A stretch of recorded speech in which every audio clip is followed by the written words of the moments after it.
Good morning. Tingnan natin yung mga isda.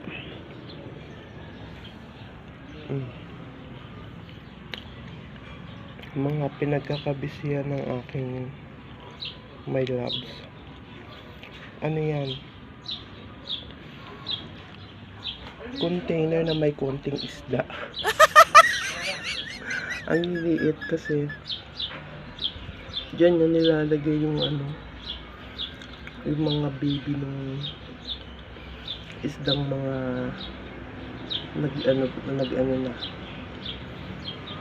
nag-anak.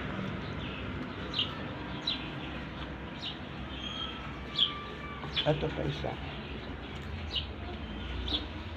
Hindi kita kulay itim kasi yung container. Tapos medyo madumi na yung tubig. Pero ayun ang liliit.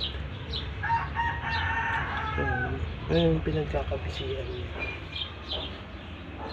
Kaloka, ang ganda ng morning. Ayan. Kasalaman.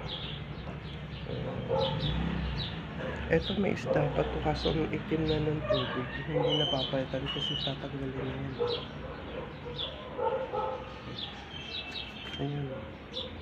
Ang liit ng isda. Malabo na. Tatanggalin niya yan. Papalitan niya. Tatanggalin niya yung isda. Magpapalit ulit siya.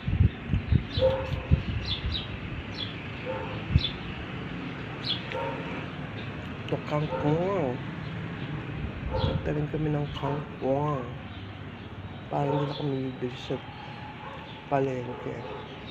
Tapos, yung ibang halaman nasa taasan dun sa rooftop. Mamaya akit tayo.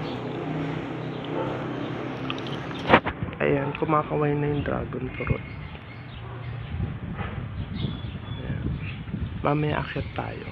Tsaka may malunggay pa yan. Ayan yung pinagkakabisihan niya sa araw-araw. Bukod pa yung sa nag-umpisa pa lang siya sa crayfish So ayun. Ito pa pala yung isang aquarium namin. Ginawa na lang din namin table. Bago pa lang kasi kakalagay pa lang namin, kakalipat pa lang namin yan. Dito yan dati, kaya medyo magulo pa. Ayan yung crayfish. Ayan. Yung crayfish kasi ganyan lang talaga yung tubig niya. Tapos, dati yung aquarium na to, andoon sa ilalim niya. Ginawa namin, nilipat na lang dito. Tsaka ang hirap kasing lagyan ng isda. Tsaka ang hirap linisan ng aquarium pag nandun sa kabila. Kaya nilipat na lang. Mamaya punta tayo sa taas, sa 3rd floor, para makita nyo yung iba. May isda din dun. Kaya lang tilapia. Ayun. So tulad ng aking ipinangako, tayo'y aakyat na. Tayo nang mamasyal. Paglabas po dito, ito mga halaman ng biyanan ko. Mahilig din sa halaman kasi si nanay. Halaman.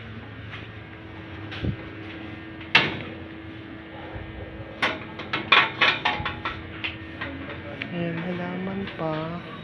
Mahilig sila sa halaman. Ngayon nakakalakad na ako, hindi ka tulad ng hirap na hirap akong lumakad. Kangkong. Kangkong at saka alugbati. Yan, pag-akyat mo, may makikita kang kangkong at alugbati. Tanim din yan ni my loves ko. Sa pag-akyat mo, may makikita kang dalawang dragon. Ito pa yung dalawa naming alagang aso. Andito sila sa taas. Hindi kasi kaya dun sa baba. Ang liit ng space namin. Ay, hingal ako. Yung hingal na hingal ako. Pag-akyat pa lang. Kasi yan, halaman. Halaman pa rin. Mahilig mag-halaman ng biyanan ko at saka ng aking my loves. Pag-akyat mo, andito yung mulberry. Marami na kami nakuha dyan. Kasi hitik magbunga yan eh. Pero malimit, pinapapak din ng ibon. Tapos ito yung nakita nyo kanina na dragon fruit. Ang dami na rin naming nakuhang bunga niyan. Ang tamis. Tapos, kasi parang nga naman hindi nabibili sa palengke. Sayang din naman. Di ba kanina may kangkong din dun sa terrace namin. Tapos dito sa rooftop, yan, may kamatis, may okra. Yung okra, nagbunga na yan. Nakakuha na kami ng tatlong piraso. Tapos may malunggay. Ito yung kanina nakita nyong malunggay. Tapos, ayan, kamatis ulit. Meron siyang siling tinanim. Hindi ko malaman kung saan niya nailagay. Yung kamatis, ayan, nagbubunga na. Ito yung bago pa lang. Hiningal ako. Bongga yung hingal ko. Pag-akyat. Tapos halaman pa rin. Mahilig kasi siya sa halaman din. Tapos, ayan, may papaya. Ang liit kasi, kaya papaya. Tapos ayan, nagtinaniman niya ulit ang dragon fruit kasi nga ang tamis nung bunga ng dragon fruit, kaya nagtanim ulit siya. Tapos ayan, halaman ulit. Salaman ulit.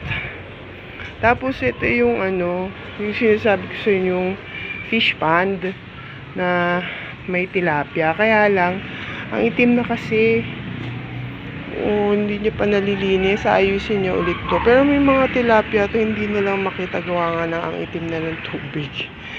And medyo madumi na siya. Actually, hindi siya medyo. Madumi pala talaga. So, ayan. Hindi ko na makita yung tilapia. Pero, yung mga tilapia binili namin sa palengke na buhay. Tapos yan, dyan namin nilagay. Yung iba na buhay, yung iba medyo nategi. So, ayan. Ito po yung kabuuan ng aming rooftop. May bahay kubo. Puro tambakan ng mga gamit namin. So, ayun. Ayan. Ayan lang po siya. Karamitan ng gusto niya talagang itanim mga edible. Kasi syempre nga naman, mas kapaki-pakinabang. Kaya kung ako sa inyo, kung may space din naman kayo, kahit maliit na space lang, tanim na lang din kayo ng mga kamatis, sili, na pwede lang naman itanim dyan sa mga paso, sa mga ganyang kaliliit na tutubo rin naman yan. Pero meron siyang binili namin sa Shopee, yung talong, hindi tumubo. Tsaka pechay ata yun. Pechay, di ba? Bumili tayo. Hindi tumubo. Kinakain pala nung mga ng mga bubit. Ay, ibon. Kinakain din pala ng ibon. Ayun lang. Kinain ng mga ibon. Pero yun, buti na lang nabuhay si okra. Ito yung binili namin sa Shopee. Nabuhay naman siya. Tapos, yung kamatis kasi, ito yung nabili na namin na pag nagluluto, hinihiwalay ko na yung mga buto. Kasi papatuyuin niya na yun. Kukuhain niya. Tapos yun, tatanim niya. Ayan. Hiningal ako pag-akyat. Tumataol-taol na si Toby. Nahanap naman. Hindi yun mapakali nang wala ako sa tabi niya. Ngaw-ngaw talaga siya ng ngaw-ngaw. Oh. Yung mga alaga namin, ang alaga naming aso ay 4. Yung 2 dito sa rooftop, yung 2 sa baba. Kasi hindi na kasya. Hindi kasya dun sa lugar namin. Maliit lang kasi yung space namin. Kaya 2 nandito. Pag naghaharutan pa, yung 2 lang pag naghaharutan, wagas. So, ayun, kaya hiwalay sila. Yung 2 barako nandito. 4 pala silang barako. Yung 2 makukulit, mas makukulit, nandito sa taas. So, ayun lang. Sana'y nag-enjoy kayo sa aking mini tour dito sa rooftop. Sana nag-enjoy kayo. Babush! Ay, subscribe pala kayo sa aming vlog, sa aming channel. Subscribe po kayo ha pag may time. Thank you. Bye-bye.